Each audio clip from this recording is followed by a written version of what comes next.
कभी आप हिंदू समाज पर संकट की बात करें तो ऐसे ढेरों हिंदू बहस करने आ जाएंगे कि कोई संकट नहीं है, माहौल खराब मत करो। हमेशा हिंदू ही मिलेंगे जो आपकी बात दबाने का प्रयास करेंगे। वो आपको बताएंगे कि सब ठीक चल रहा है, हिंदू धर्म हजारों वर्ष में नष्ट नहीं हुआ तो आगे भी नहीं होगा।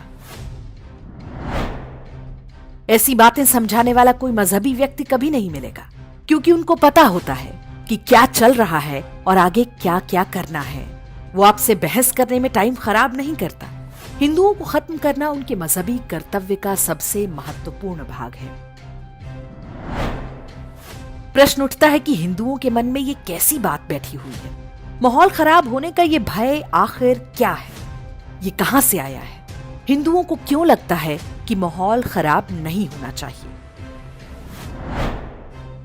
वास्तव में इस डर की जड़ इतिहास में छिपी हुई है। इस्लामी इतिहास की सबसे महत्वपूर्ण घटनाओं में से एक है उमर का सुलहनामा। इसे अंग्रेजी में पैक्ट ऑफ उमर कहते हैं। इस्लाम के दूसरे खलीफा उमर के समय में सीरिया के ईसाइयों और खलीफा के बीच ये सुलहनामा हुआ था। ये समझौता सीरिया के ईसाइयों ने लिखा और उन्होंने स्वयं को इस्लाम से सुरक्षा मांगते हुए कुछ शर्तें स्वीकार की। ये शर्तें ये थीं: हम अपने नए पूजा स्थल नहीं बनाएंगे और पुराने टूटे पूजा स्थलों की मरम्मत नहीं करेंगे। अपने पूजा स्थलों में ऊंची आवाज में प्रार्थना नहीं करेंगे और मुस्लिमों के क्षेत्र से गुजरते हुए संगीत नहीं बजाएंगे। कभी किसी काफिर को इस्लाम में कन्वर्ट होने से नहीं रोकेंगे और किसी भी मुस्लिम को अपने रिलीजन में कन्वर्ट करने का प्रयास नहीं करेंगे। हमारे पूजा स्थल हमेशा मुस्लिम पर्यटकों के लिए खुले रहेंगे। हम उन्हें ठहरने पर 3 दिन तक खाना, पानी और रहने का स्थान देंगे। हम घोड़े पर जीन कसकर नहीं बैठेंगे और हथियार लेकर नहीं चलेंगे। कोई भी काफिर किसी मुस्लिम के घर के बगल में उससे ऊंचा मकान नहीं बनाएगा।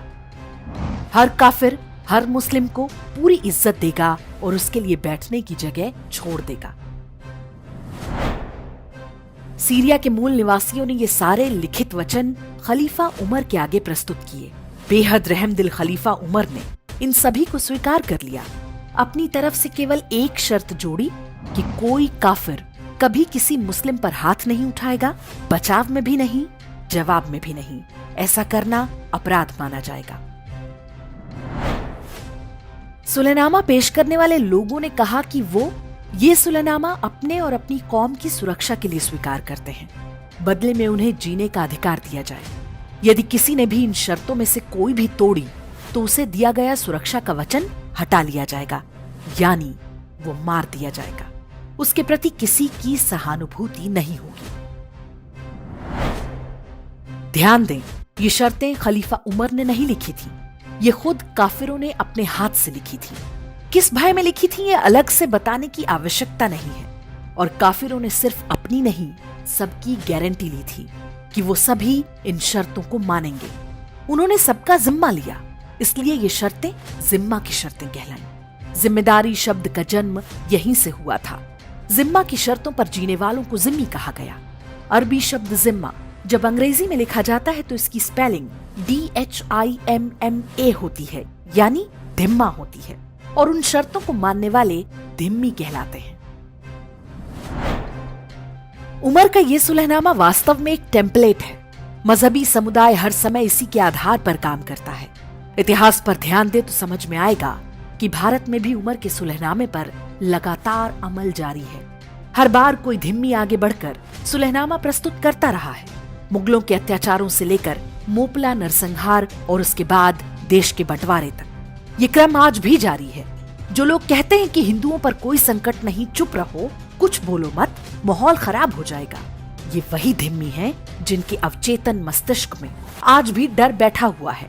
इस डर के लिए वो हर कीमत चुकाने, हर समझौता करने को तैयार हैं।